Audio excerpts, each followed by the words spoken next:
கிறிஸ்தலாட் எப்படி இருக்கிறீங்க? சமாதானமாக இருக்கிறீங்களா?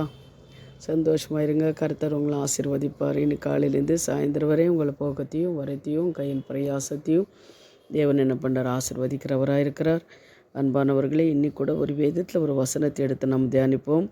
ஏசாயா 54வது அதிகாரம் 7வது வசனம் பாருங்கள். இமைப்பொழுதும் உன்னை கைவிடேன், ஆனாலும் உருக்கமான இரக்கங்களினாலே உன்னை சேர்த்து கொள்வேன். இமைப்பொழுதும் உன்னை கைவிடேன், ஆனாலும் உருக்கமான இரக்கத்தினாலே உங்களை சேர்த்து கொள்வேன். அன்பானவர்களே, இமைப்பொழுது கூட உங்களை அவர் கைவிடுற தேவன் கிடையாது. நம்ம வேத வசனத்தை நம்ம பார்க்கும்போது காணா ஒரு கல்யாணத்துக்கு இயேசு கிறிஸ்து போகும்போது கூட அந்த திராட்சை ரசமாக ஆகிவிட்டது.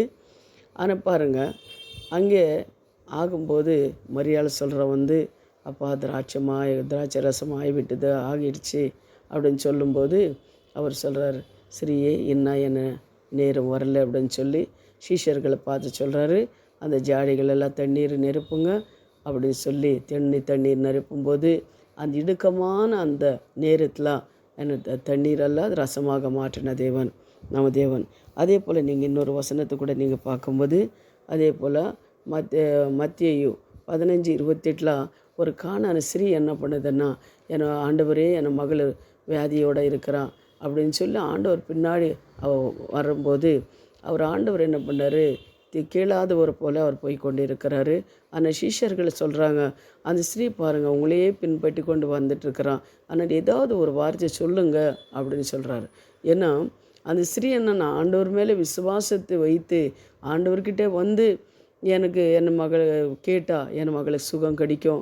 எத்தனோ டாக்டர்கிட்டே நாங்கள் போயிட்டோம், எங்கெங்கோ வைத்தியமெல்லாம் நாங்கள் பார்த்துட்டோம், ஆனால் என் மகளுக்கு விடுதலை கிடைக்கல.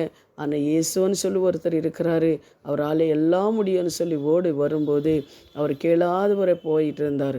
ஏன்னா அவர் யாருக்காக வந்தாருன்னா யூதர்களுக்காக தான் அவர் வந்தார். அதனால் அந்த கானானி ஸ்ரீயை அவர் என்ன பண்ணல, ஒன்றும் தெரியாத மாதிரி போய் கொண்டு இருக்கிறாரு.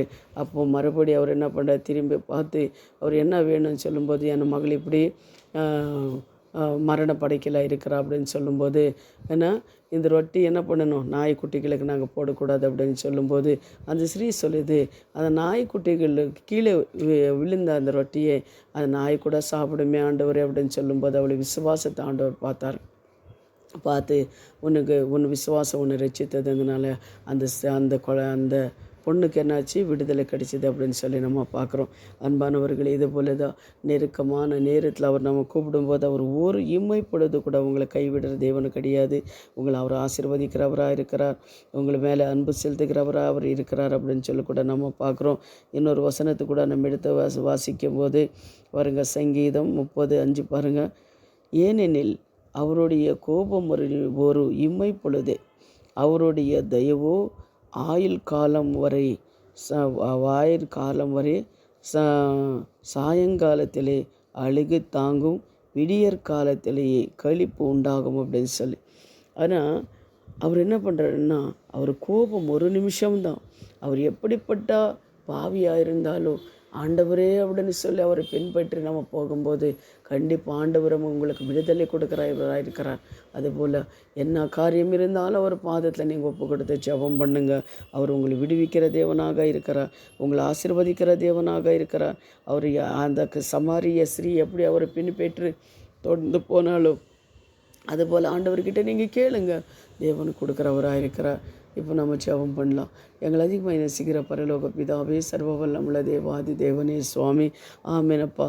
இமைப்பொழுதும் ஆண்டவரே கர்த்தாவே உன்னை கைவிடேன்னு சொல்லி சொன்ன தேவன் கர்த்தாவே, இந்த வார்த்தைகளை கேட்குற ஒவ்வொரு பிள்ளைங்களும் கர்த்தாவே என்னென்ன காரியத்துக்காக ஜெபிக்கிறாங்களோ அதெல்லாம் தேவன் விடுதலை கொடுப்பீர் என்று நாங்கள் விசுவாசிக்கிறோம்.